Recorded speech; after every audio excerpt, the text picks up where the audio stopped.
The mimosas at Maxwell's were always too sweet, but my mother insisted we meet here every Sunday. Something about keeping up appearances, about being seen at the right places by the right people. I watched her add a third sugar packet to her coffee, her diamond tennis bracelet catching the morning light. Honestly, Olivia, she sighed, stirring with practiced disappointment, I don't understand why you insist on embarrassing us like this. That little antique shop of yours, it's beneath you, beneath this family. My father didn't look up from his phone, probably checking the stock prices for Barrett Financial, the investment firm he'd built from the ground up. Your mother's right. You're wasting your potential sorting through other people's junk. I took a small sip of water, letting their words wash over me like they always did. They'd never visited my shop, never seen what I'd built. To them, Morgan and Vale Antiquities was just another failure in their daughter's long list of disappointments. Business school applications are still open for spring semester, my mother continued, her voice sharp with false concern. Though after your last attempt. That's enough, Margaret, my father interrupted, finally looking up. She's too dumb for business school. We all know that. Scored in the bottom percentile on her entrance exams, couldn't even make it through the first interview. Best to let her play with her little shop until she comes to her senses. I carefully spread clotted cream on my scone, making sure to keep my movements precise, controlled. They had no idea that I'd deliberately tanked those entrance exams, that I'd walked out of that interview on purpose, just like they had no idea that Morgan and Vale wasn't just an antique shop. It was a front for one of the most successful private investment firms in the city. At least tell me you're making rent, my mother pressed. We can't keep covering for you forever. I thought about the building I owned, not just my shop, but the entire historic block in downtown's arts district. Thought about the portfolio I managed, the silent investments I'd made in dozens of emerging companies. Thought about the meeting scheduled for tomorrow with Barrett Financial's biggest potential client, a meeting my parents had been trying to arrange for months. I manage, I said quietly, letting them see what they wanted to see. Their soft, simple daughter in her simple dress with her simple dreams. My father shook his head, silver hair perfectly styled despite the humid morning. Management requires intelligence, strategic thinking. You've never shown aptitude for either. Just look at how you decorated that shop. Mixing periods, styles. No sense of value or order. The mixing of periods, he criticized, was actually a carefully curated collection that had caught the eye of Marcus Anderson, CEO of Anderson Global Ventures. He'd walked into my shop 3 months ago, looking for period-specific pieces for his new offices. He'd left with a signed investment deal that would make headlines once announced.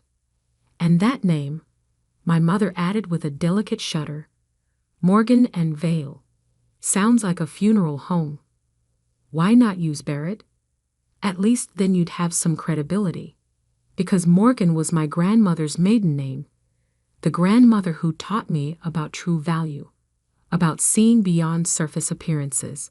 And Vale?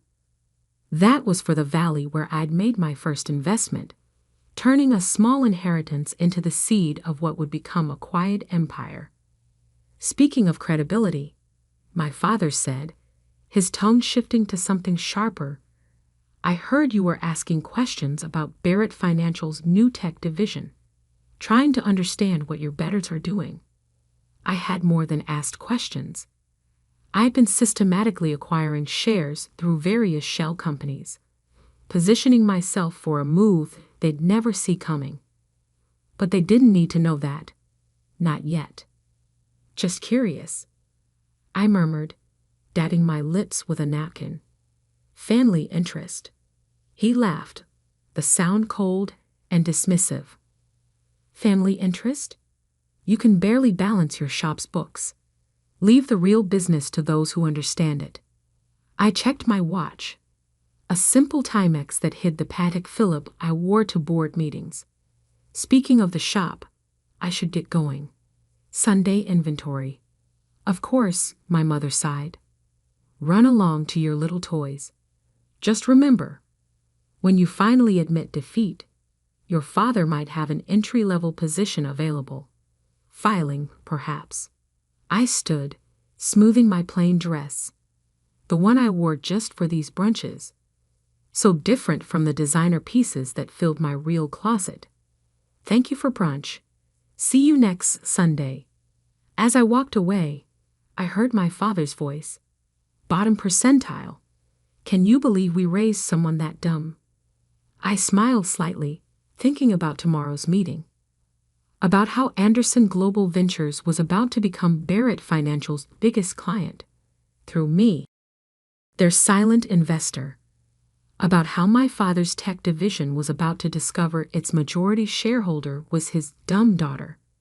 The drive to my shop was quiet. Sunday morning traffic light. I parked my modest Honda, another prop in my carefully constructed image, behind the Victorian building that housed Morgan and Vale. The real car, a Bentley Continental, waited in a private garage across town.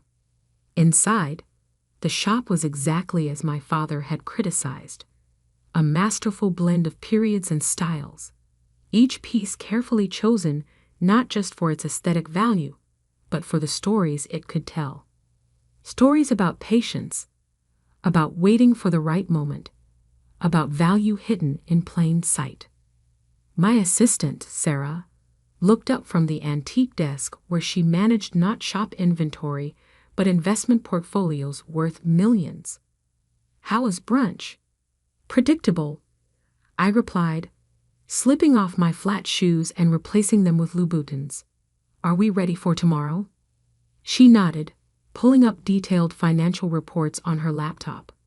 Anderson's team has finished their due diligence. They're prepared to sign with Barrett Financial. Through us, of course. Your father won't know you're involved until you want him to. I'd moved through the shop, running my fingers along a Georgian sideboard that had once graced a duke's dining room. Like me, it had secrets.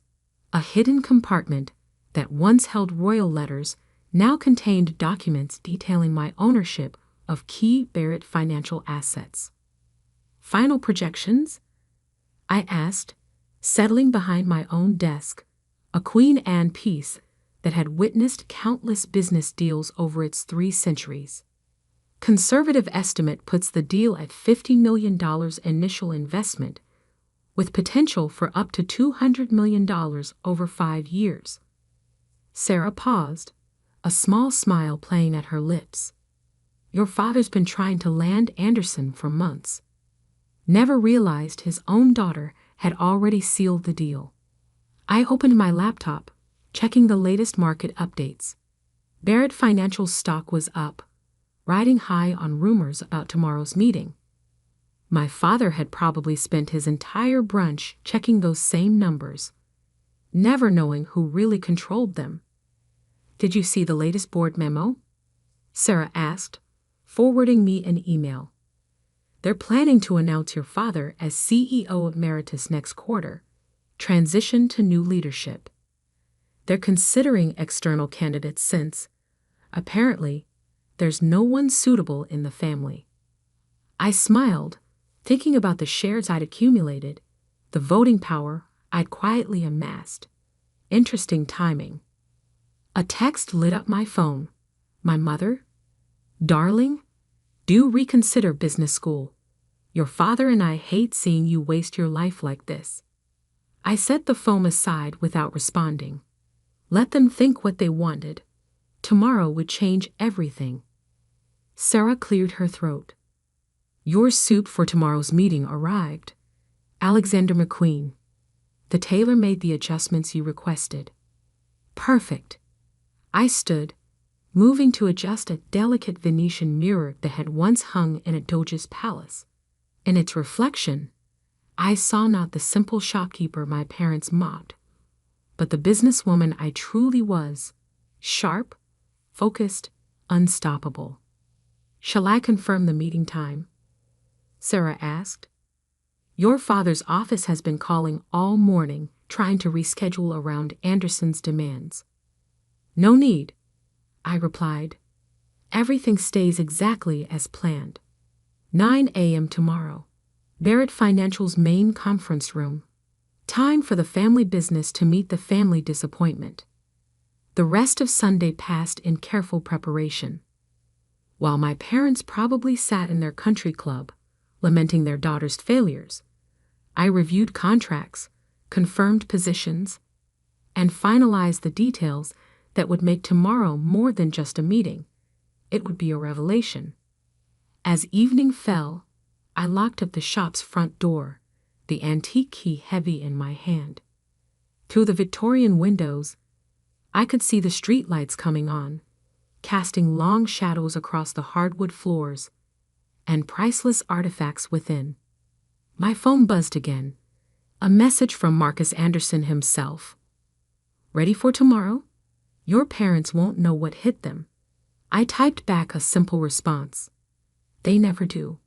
Tomorrow, while they were expecting Marcus Anderson to arrive as a potential client, they discover he was already an investor, my investor.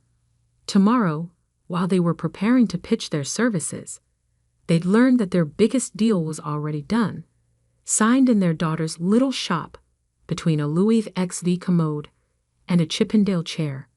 Tomorrow, everything would change. I drove home to my real apartment, a penthouse with views of the city they thought I couldn't afford.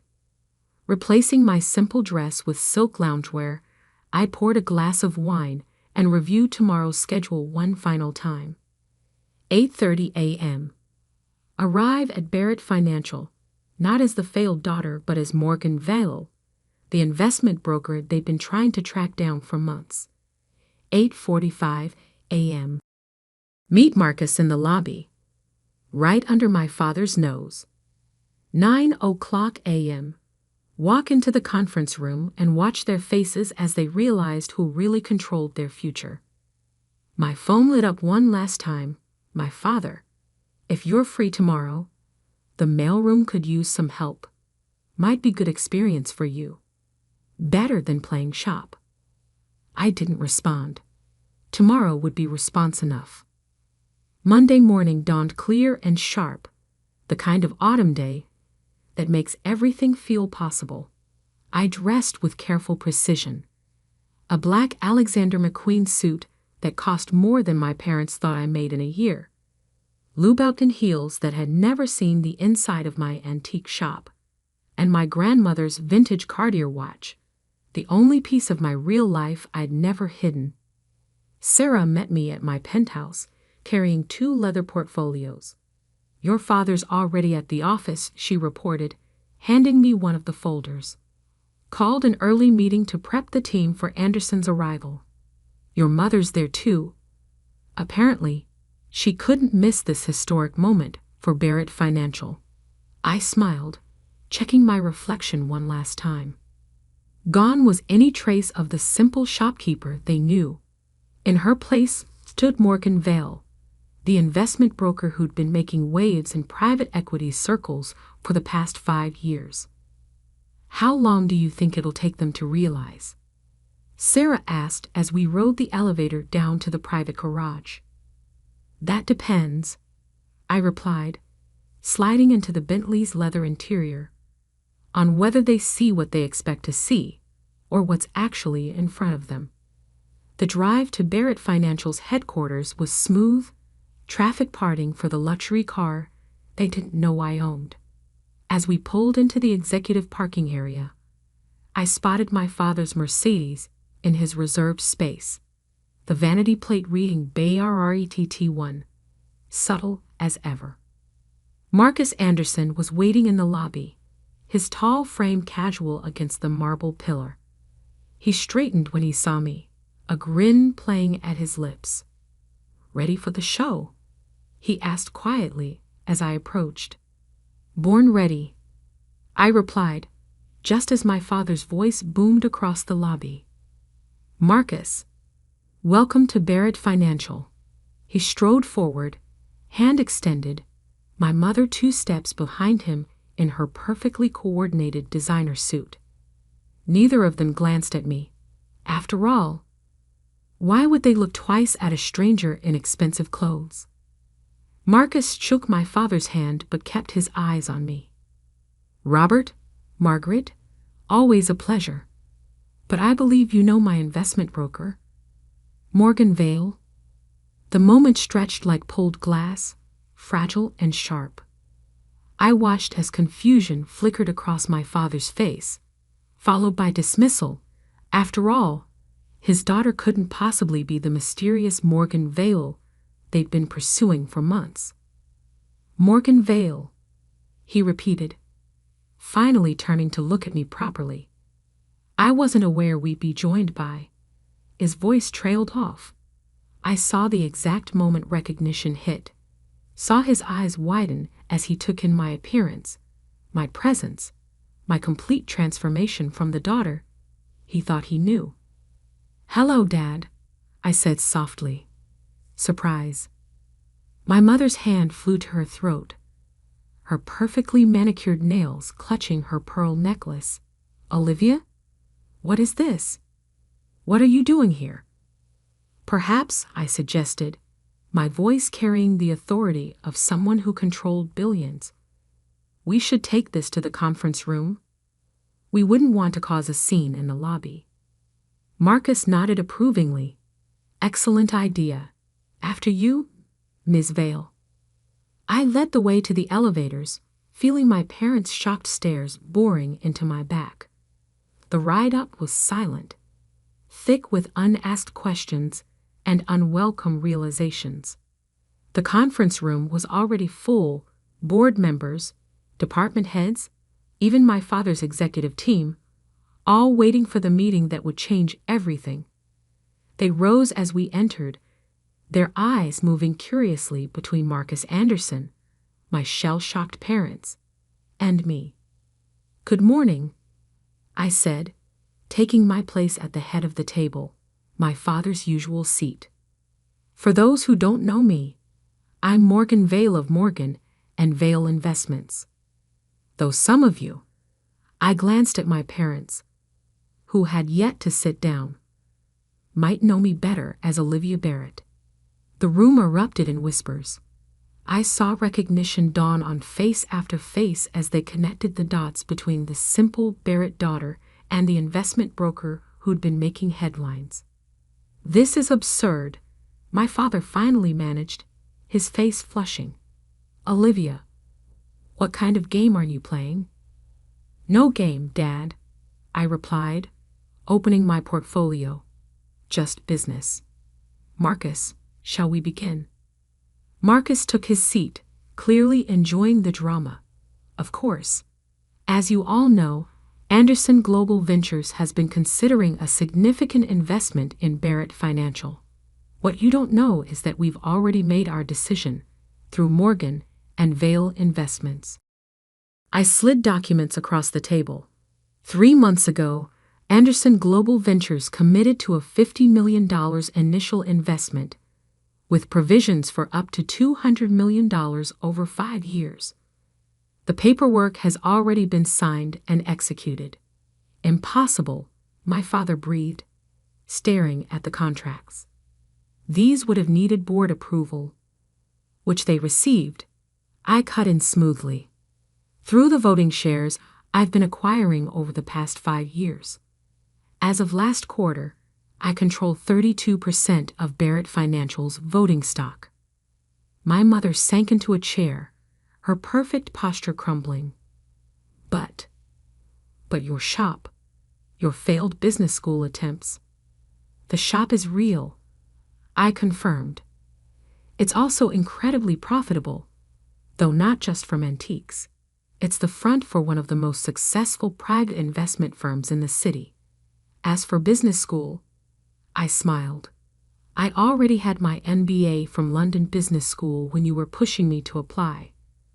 I walked out of that interview because I was in the middle of closing a major deal.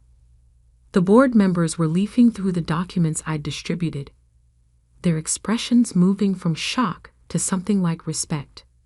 They understood what this meant, not just the Anderson investment, but the revelation that the failed Barrett daughter was actually a financial powerhouse. "Why?" my father asked, his voice hollow. "Why the deception? Why let us think?" "Because you never asked," I replied simply. "You were so convinced of my failures, so certain of my limitations, that you never bothered to look deeper. It was easier to let you believe what you wanted to believe." Marcus cleared his throat. If I might add, Olivia, or Morgan as I first knew her, has been instrumental in reshaping the private equity landscape over the past 5 years. The little shop you mock, it's facilitated over $1 billion in private investments. My father collapsed into his chair, the weight of his misjudgment finally hitting him. All this time, every Sunday brunch, every time you called me dumb, I finished for him. Every time you dismissed my potential, every time you offered me a filing job, I was closing deals bigger than Barrett Financial's annual revenue. The room had gone completely silent, every eye fixed on the family drama unfolding before them. I stood, smoothing my designer suit. "Now, shall we discuss the future of Barrett Financial? Because I have some ideas about the tech division you've been struggling with." The next 2 hours were a blur of presentations, questions, and strategic planning. I laid out my vision for Barrett Financial's future, a vision that had been forming since I first started buying shares. My father remained unusually quiet, watching me command the room he'd always dominated. By noon, the board had unanimously approved my proposal for restructuring the company. My father's transition to emeritus status was accelerated, and I was appointed as strategic director, though I insisted on maintaining my separate identity as Morgan Vale for my other business ventures. As the room cleared out, my mother finally found her voice again. "Those brunches," she said quietly. "All those times we criticized you, looked down on you, were necessary," I finished. "They kept you from looking too closely, from asking too many questions." Though I admit, the bottom percentile comment last Sunday was a bit harsh. My father hadn't moved from his chair, staring at the contracts spread across the table. "I don't understand," he said finally. "How did we not see it?" I perched on the edge of the conference table, looking down at the man who'd spent years looking down at me. "Because you saw what you expected to see. A simple girl with simple dreams, playing shop while the real business happened elsewhere. You never wondered why Anderson Global Ventures suddenly became interested in Barrett Financial. Never questioned why your stock kept rising despite market downturns. Never thought to look closely at Morgan Vale's track record. And the shop?" my mother asked. "All those mixed periods you keep there are carefully curated to attract exactly the right kind of clients," I explained. "CEOs, investment bankers, private equity partners. They all come looking for unique pieces and end up discussing business opportunities. That Georgian sideboard Dad hates? I closed a $100 million deal while showing it to a tech entrepreneur last month." Marcus, who had lingered by the door, chuckled. "That's how she got me. Came in looking for antiques, left with a whole new investment strategy." A knock at the door interrupted us. Sarah, carrying fresh contracts. "Sorry to interrupt, but the Hong Kong office is calling about the merger." "Hong Kong office," my father repeated weakly. "Morgan and Vale has offices in 6 countries," I confirmed, standing to take the documents from Sarah. "That little shop is just the tip of a very large iceberg." As I moved to leave, My mother called out. Sunday brunch? Will you? Will you still come? I turned back, seeing the uncertainty in her eyes, the fear that her simple daughter had become someone she didn't know, someone who didn't need their approval anymore. Of course, I said softly, but maybe we can skip the career advice. 3 months later, Barrett Financial had been transformed. The tech division was thriving under new leadership. The Anderson investment had exceeded all projections, and my father was adjusting to his emeritus role, though he still occasionally left suggestions on my desk. Sunday brunches continued at Maxwell's, but they were different now. My mother no longer added sugar to her coffee with disappointment, and my father's phone stayed in his pocket. Instead, they asked questions, real ones, about my business, my vision, my life. I still kept the shop, still spent time among the antiques that had helped build my empire. But now, when my parents visited, they saw it for what it was. Not a failure, but a masterpiece of subtle success.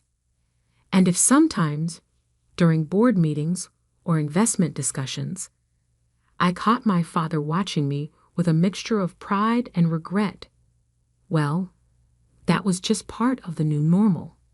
Because sometimes the best revenge isn't proving others wrong. It's proving yourself right, quietly and completely, until they have no choice but to see you for who you really are. Even if who you really are is the dumb daughter who built an empire while they weren't looking.